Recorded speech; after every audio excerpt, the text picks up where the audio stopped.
Hello, everybody, and I'm so happy to see you again. Even though I cannot see you, I know you're there. This is the 5-day challenge to eliminate stress, and this is day 3. So we're going to talk about exactly how to eliminate stress. You know, in one way, you could say it's simple. You need to open your mind and look for the good. And when you find it, always praise it.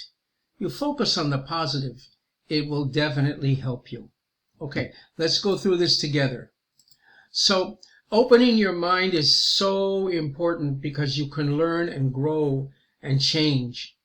When you become aware of how your mind works, you will protect yourself. You won't be fooled. You can elevate your game. You can think positive.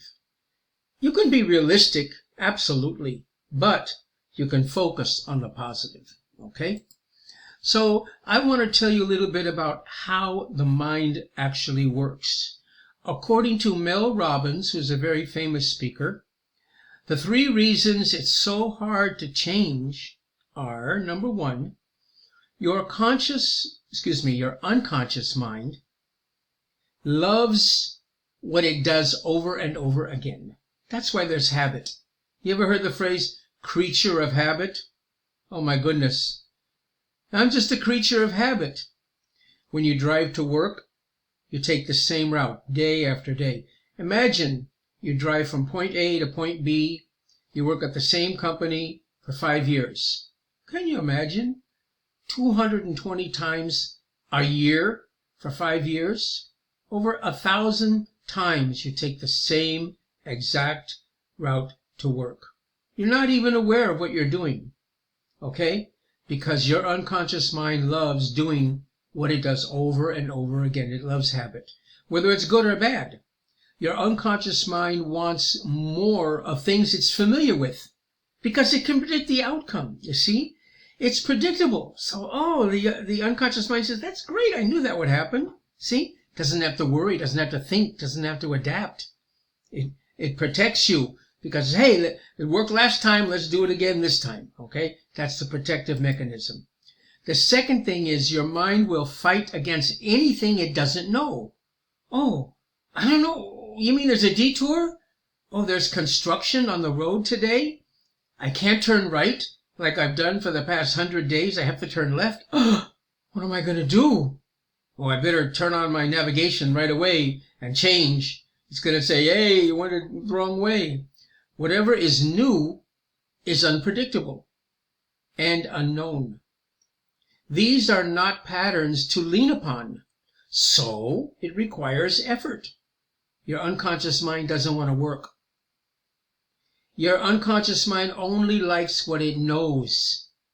The second it sees change coming, this is going to require change, this is going to require thought, it's going to fight you. Using its favorite trick, which is number 3. Number 3, which is its favorite trick, is your mind tricks you into believing that thinking about something is the same as doing it. Well, you started a diet. So you tell yourself, I'm on a diet. Did you change your eating pattern? No. Did you lose any weight? No. But I'm thinking about it. I made a decision to do it. Then your unconscious mind, that's okay, it's okay, you don't have to do it. Just think about it and stay the way you are. So it becomes easy to think about doing it, but it's so hard to actually do it, to put it into practice. How many New Year's resolutions did you make? I'm going to do ABC. And then at the end of the year, you look back. Did you do 1? Did you do A or B or C or 0? Your unconscious mind tricks you into believing that just thinking about something is the same as doing it. Therefore, you become less likely to actually do the work to change. Because you think, well, just thinking about it's good enough. Well, sorry to say, folks, but it doesn't really work that way, okay? So remember the list that we made on day 1? We made a list of the things that are negative, and then you threw them away. And we also made a list of the things that are positive, okay? Now, take the things that are positive that you really love, that you really think are important, and I want you to make a plan for how to find the good things, the things you love, the things you enjoy, the things that are meaningful to you.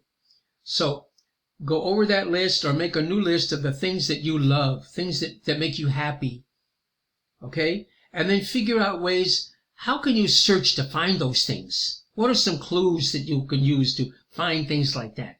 You become a hunter, an explorer, a researcher. But instead of looking for the negative, you look for the positive. Yeah, it's easy to find the negative. People love to complain about the negative all the time. That doesn't take a brain surgeon. That doesn't take a rocket scientist to find the negative. But a great explorer can search and find the good. Even if there's 10 bad things, just throw them away and look for the good one. That good one's the diamond.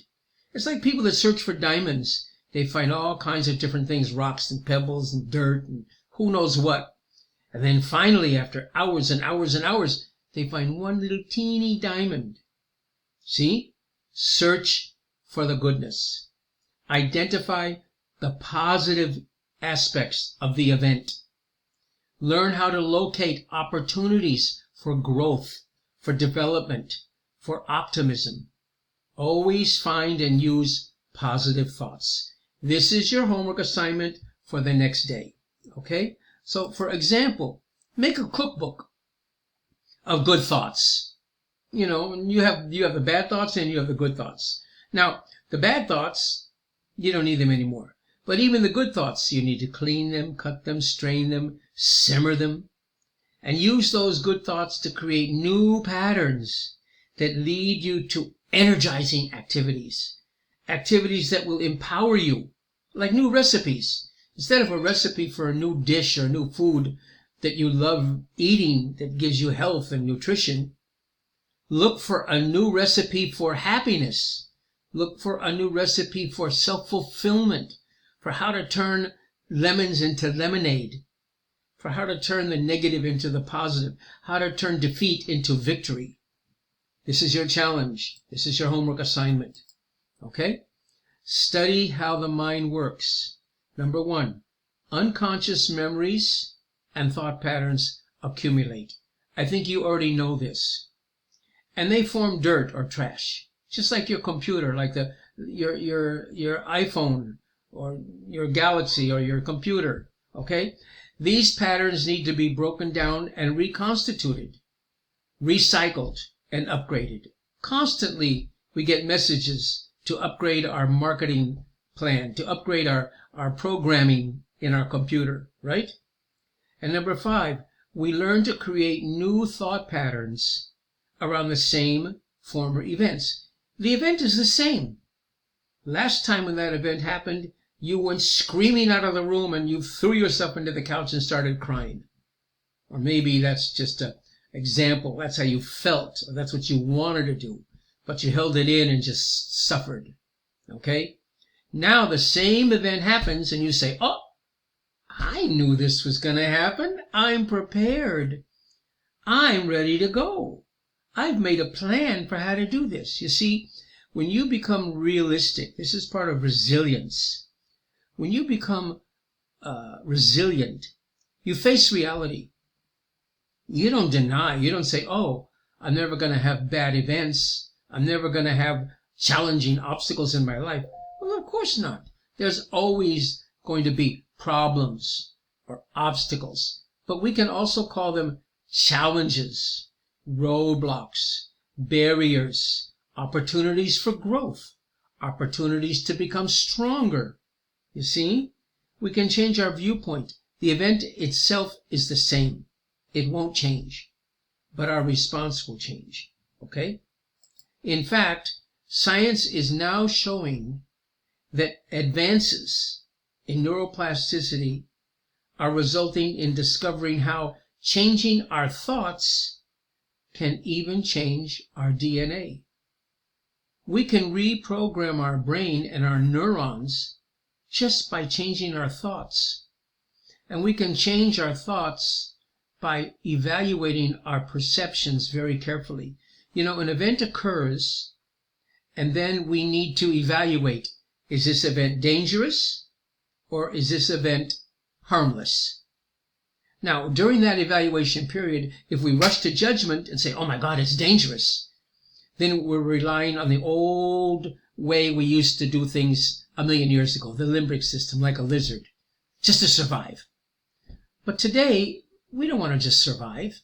We want to thrive. So we stop, we pause, we take a moment, and we think carefully, wait a minute, this event is really not dangerous.